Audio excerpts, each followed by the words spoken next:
Priorities of India in B20. We have a special plenary with eminent speakers. So do not leave the room. We request you to be kindly seated so that we can start the special plenary session on B20 India priorities. Thank you.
We are moving towards the special plenary on B20 India priorities.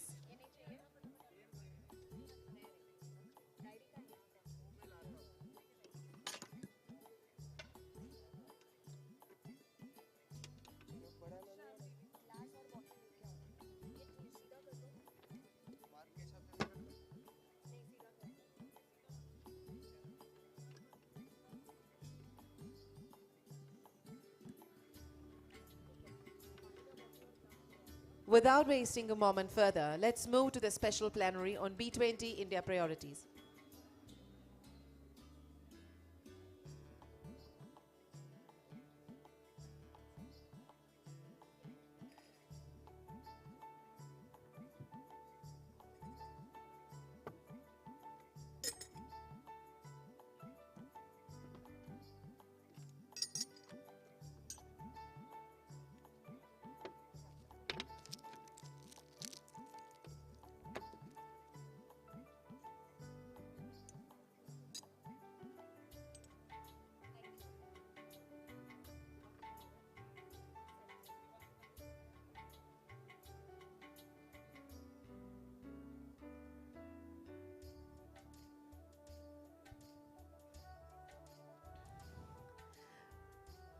Without wasting a moment further, let's move to the special plenary on B20 India priorities after the insightful inaugural session.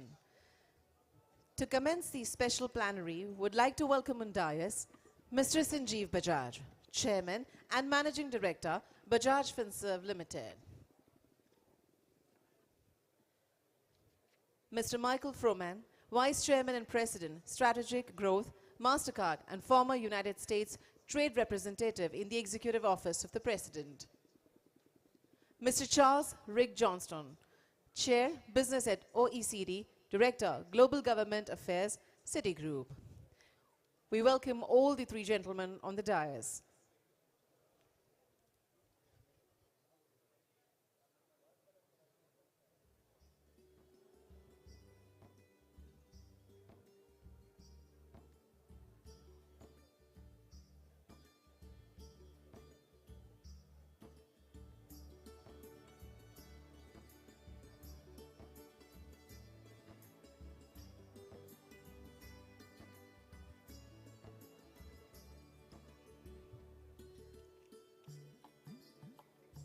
We'll request Mr. Sanjeev Bajaj, Mr. Michael Froman, and Mr. Charles Rick Johnston to kindly step on the dais, please. We request the august audience to kindly take up their seats, please. We have lot to gain, lot to share, lot to learn. Let's settle down and make it more. Thank you.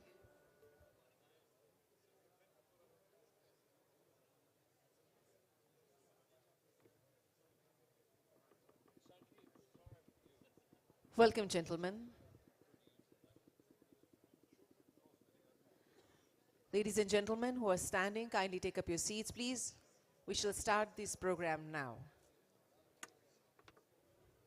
To give a kickstart to this session, would like to introduce the Chairman and Managing Director of Bajaj Finserv Limited, the holding company of the financial services businesses of the Bajaj Group, Mr. Sanjeev Bajaj. Mr. Sanjeev Bajaj is the President of the Confederation of Indian Industry, CII, for the year 2022-23. He has been engaged with CII for many years at the state, regional and national levels and led the CII national committees on insurance and pensions and the CII task force on fintech. He is going to be the moderator for the show and will request him to take over from now. Thank you. Over to you, sir.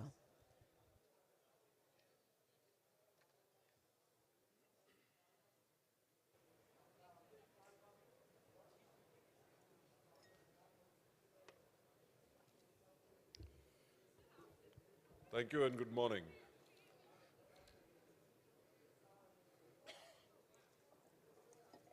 If I can request you all to settle down, please. Thank you. We are running a bit late, so we'll try and make up some time in this meeting. Let me start by welcoming Mr. Michael Froman, Vice Chairman and President Strategic Growth for MasterCard, and the former United States Trade Representative in the Executive Office of the President, and Mr. Charles Rick Johnston, Chairman, Business at OECD at BIAC, and currently Managing Director, Global Government Affairs at Citibank, to this special occasion. Thank you for traveling all the way to India to be with us at this Inception meeting. It means a lot to us. We are delighted to host the B20 India Inception meeting in Gandhinagar at a time when the Indian economy is both stable and growing. With a projected growth rate of 7% for the current financial year, India is expected to remain on this trajectory and become the third largest economy by 2030. As envisioned by our Honorable Prime Minister, India's G20 presidency will spread the message of universal brotherhood under the mantra of Vasudhaiva Kutumbakam. And it is in this spirit that we are strengthening our B20 India focus. This B20 platform is a huge responsibility for businesses of the world, and especially currently keeping in mind global challenges such as the after effects of the pandemic, global conflicts, a looming climatic catastrophe, food and energy security uncertainties, inflationary pressures, and monetary tightening. With supply chain disruptions and higher interest rates, small enterprises in particular are in a challenging situation, and this impacts inclusive growth all around the world.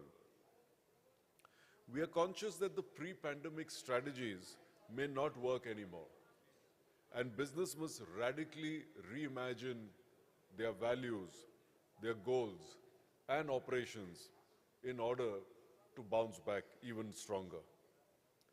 A sound, stimulating, and sustainable business imperative will be at the forefront of reviving the post-pandemic business economy and elevating global economic growth amid the present global scenario.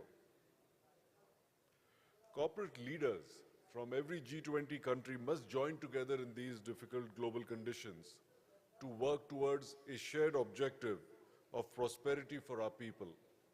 And B20 is the best platform to achieve this goal. From India, the business community will proactively engage via the B20 India platform and encourage a business-friendly climate globally. A number of industry priorities have been identified under B20 India, and let me elaborate on these quickly. First, trade must remain the driving force for the global economy, and B20 recommendations may consider how to shape global trade in a model that is resilient and sustainable and brings the best benefits of global growth and investment.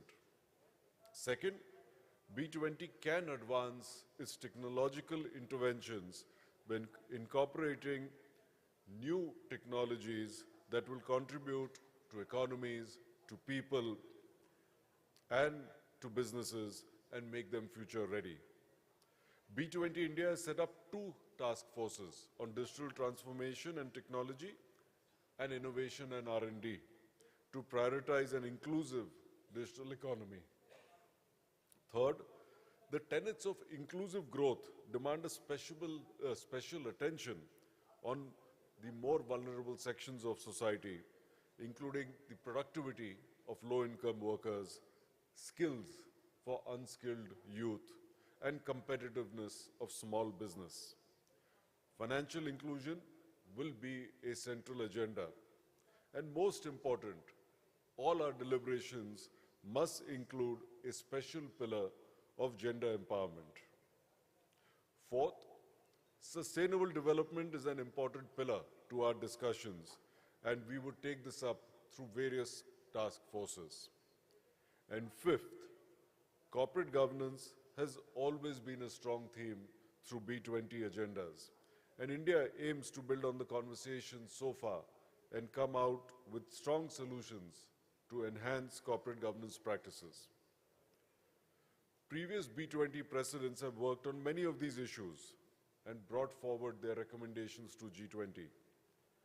Taking under consideration the challenging dynamics of the current global economy, India, under its B20 formation, shall take it as a big responsibility to take the world to an even higher scale, draft new norms for a changing business era, and leverage the platform for bringing business together for the future. I'm sure that the B20 India will prove to be a milestone in changing the face of global business and look forward to its outcome. With that, let me now request Mr. Michael Froman for his opening remarks. Thank you.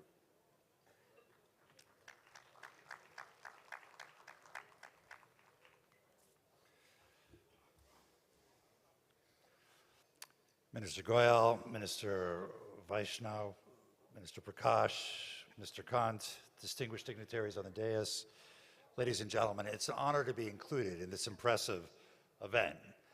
India's presidency is a historic moment for the country and for the G20.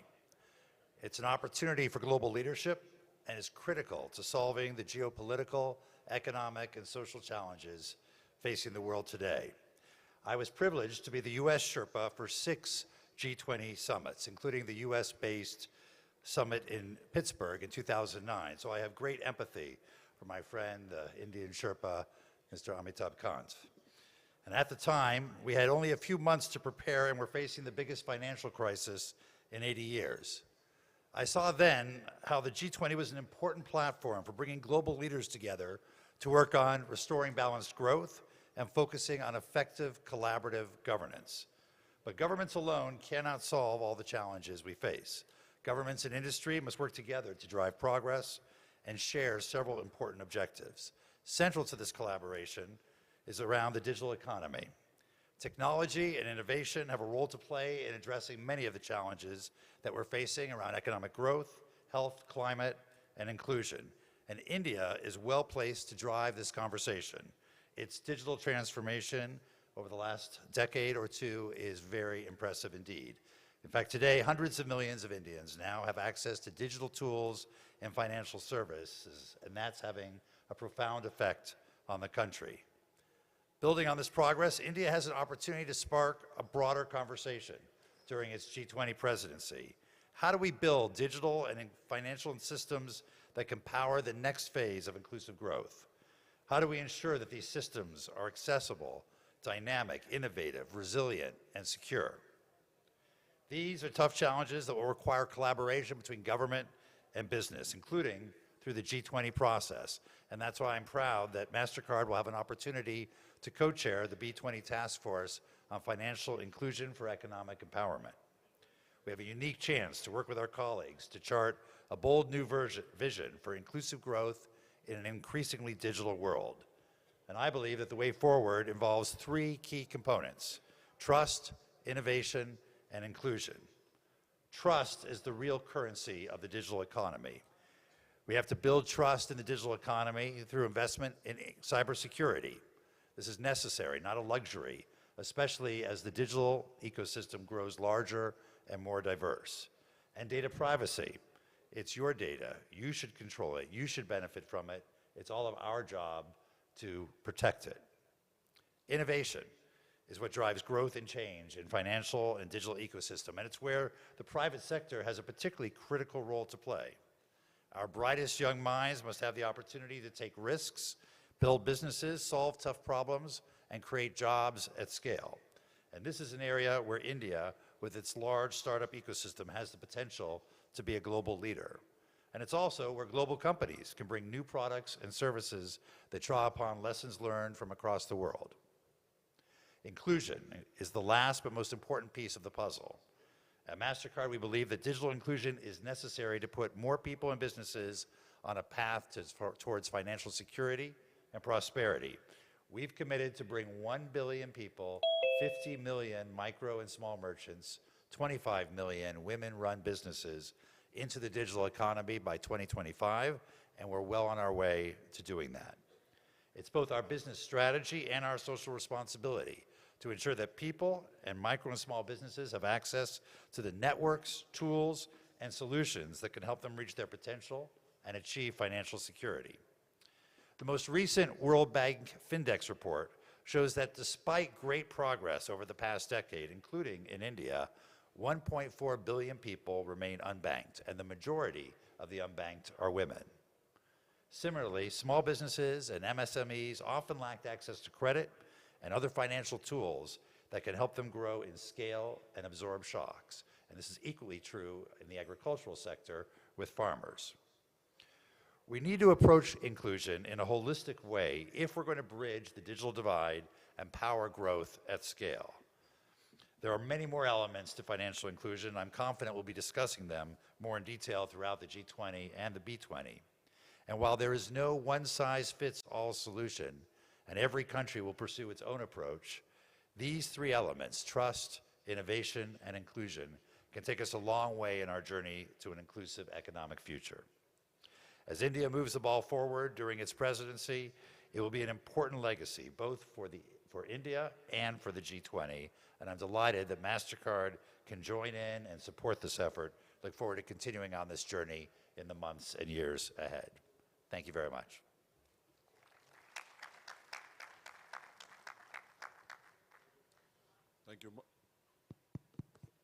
Thank you, Mike, for those comments. And now over to you, Charles.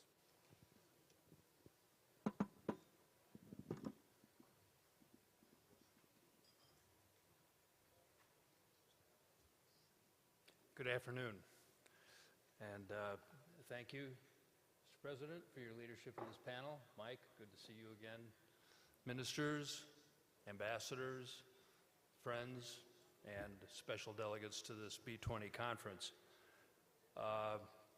I'm very pleased to participate in this, what I think is the 15th session of the B20 on behalf of the Business and Industry Advisory Committee to the OECD.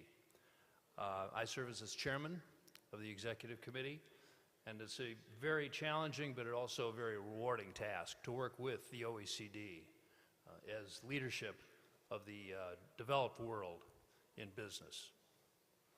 Business at OECD represents over 7 million enterprises that are housed and work within the 38 member states of the OECD. And I'm very proud to say that CII and FICC are observer associates within our Business at OECD family. And their contributions to our work at the OECD are invaluable. And we truly appreciate what they do for our messaging and our recommendations to the OECD in terms of policy and perspective. I should also point out that India is what's called a key partner of the OECD. There are only 5 key partners to the OECD, including Brazil, China, Indonesia, South Africa, and of course India. What's rather interesting to note is that Brazil last year embarked upon a path towards full membership in the OECD. It strikes me that perhaps this is something India should consider in the near future. I'm also appearing before you today as Managing Director of Citibank's International Government Affairs operation, and very proud to say that once again I'll be participating in the task force on finance for global recovery. We're in a new era of global relations, an Orwellian world of realignment accomplished or accompanied by regulatory fragmentation and localization. That's the fact. But it's not a world, in my opinion, of deglobalization, which is a word we hear a lot nowadays. Indeed, notwithstanding the continuing trade war between the United States and China, the horrible global economic impact of the pandemic, and Putin's war against Ukraine, trade volumes and cross-border financial flows remain relatively robust. In this new era in which we now live, this era of hybrid warfare, and that's a term I think we all should be seriously studying because it is a reality today. In this new era of hybrid warfare, which has become manifest, there's an emphasis on security, whether it's energy security, food security, cyber security, secure supply chains, climate security, healthcare, and very importantly, job security. And populations are looking to their governments for protection from these threats in this risk environment. This leads to increased government intervention, more regulation in the broad range of topics that I've just described. In addition to this heightened risk environment that we're living in, there are other key factors that we must consider as business and doing business globally, and very importantly, in how we fashion our recommendations to the G20. Another topic would be demographics, an incredibly important topic for many governments and countries today, increasingly important, with huge economic ramifications and consequences. Transformational technologies, as we've been hearing about all day today. These are tying us together, but also stressing our societies and our cultures. Another topic, pandemic control and recovery has accelerated trends. I think we've all thought of that. And it's highlighted frictions, if not fractures, in our global community. Last item I would point out in this new era, feature of this new era, is that we've weaponized economies. We've fostered government use of trade, money, investment to become tools of foreign policy. Indeed, the new mantra for most governments that I hear from in today's world is economic security is national security. That can become a dangerous proposition. So what's business's role? The real economy role in this new era of increasing government intervention. Business definitely has a major role to play because business is the real economy. Business creates jobs. Business creates goods and services that are obviously the essence of an economy. We pay taxes. We pay the workers who pay taxes that fund the governments of the G20 as well as other countries around the world. This major role that we serve is why the B20, BAC, CII are critical.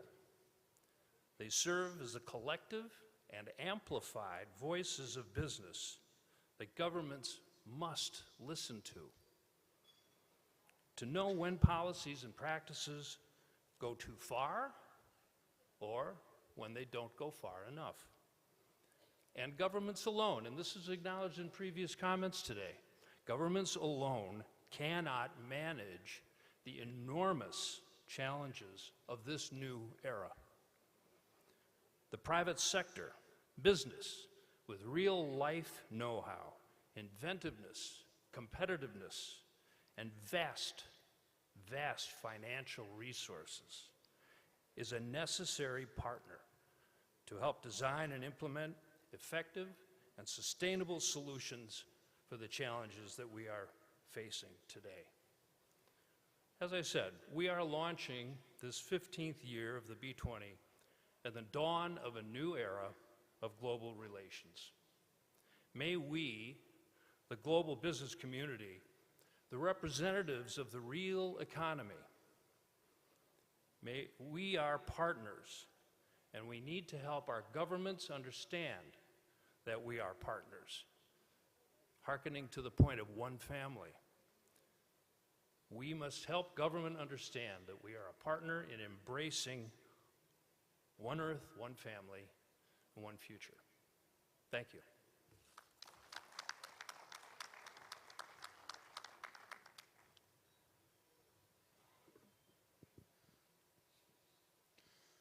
Thank you, and with that, I'd like to thank both our guests for their thoughts covering the various themes that come under our B20 focus this year, and their candid views as well. You will hear them later in the day, at least I know in a session that we are together on financial inclusion. With that, this session comes to a close. Thank you.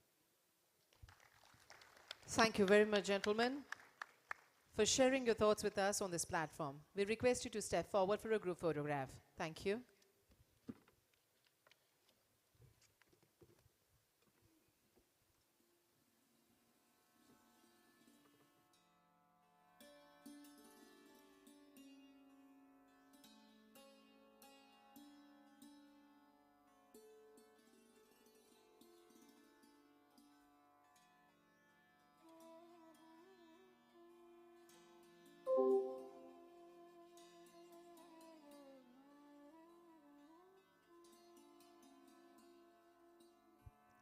Once again, thank you, gentlemen.